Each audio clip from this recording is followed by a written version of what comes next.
Continuing debate, the Honourable Member for Thornhill.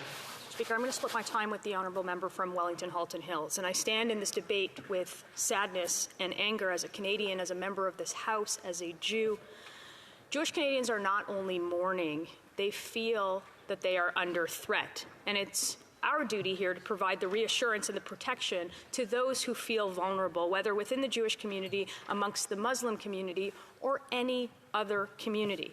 And it is unfathomable to me that in 2023, anyone should fear sending their kids to school, being near a place or in a place of worship, at a community center, or in a business owned by an identifiable group at the center of this war. A complete perversion of the rights and the freedoms afforded to anyone in this country, and it requires more than just words like stay vigilant. It requires action. It requires action from every level of government. Mr. Speaker, the outright slaughter of babies, of mothers, of Holocaust survivors, of hundreds of innocent civilians should be easy to condemn. A simple moral test, I should say, that too many have failed.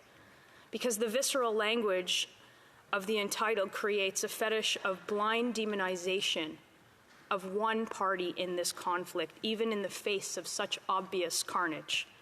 But instead of condemnation, too many Canadians stood and celebrated in demonstrations, dancing in the street branded in Hamas propaganda. And too many more sought to justify or minimize or rationalize the brutality.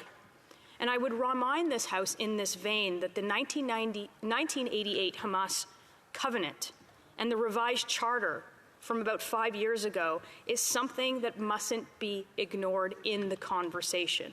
The original charter is rather clear on Hamas's genocidal intentions. It calls for the complete destruction of Israel as an essential condition for the liberation of Palestine and the establishment of a theocratic state based on Islamic law.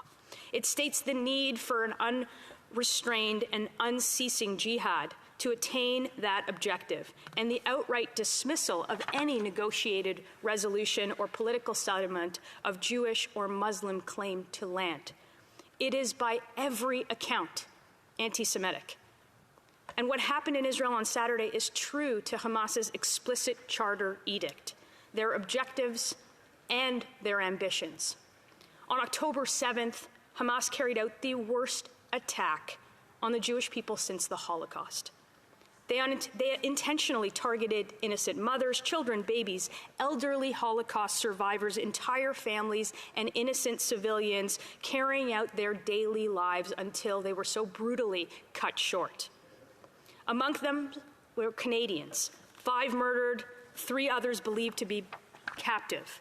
The gruesome attacks unleashed a carnage so unspeakable, so unthinkable, that it wouldn't be believable unless it was captured on video and put on the internet like we see. They are not militants, they are not government, they are not a resistance movement. They are, as the member from Carleton said, Hamas is a sadistic, criminal, terrorist death cult, and they must be defeated. And Israel has the right and obligation to do just that. And as a defensive operation to destroy Hamas and its military capacity in Gaza continues, the pleas for restraint and compromise and peace building are destined to fail with the genocidal aims of Hamas, as in their charter. With that, it is the government's responsibility to ensure that Canadians are evacuated from the region, that missions serve those abroad who need their help, that they advocate for the safe release of hostages. And I would add this final critical point, if there is one thing that we can take away, that the government finally, like they said they would, criminalize the IRGC, the funder and convener through which the regime in Iran is fighting a proxy war to proliferate the terror not only on Israelis, but those in Gaza and around the world. We will not let the government have a free pass on this, for it is too common for Israel to have friends when it's easy and much harder for those friends to stand up when times get difficult.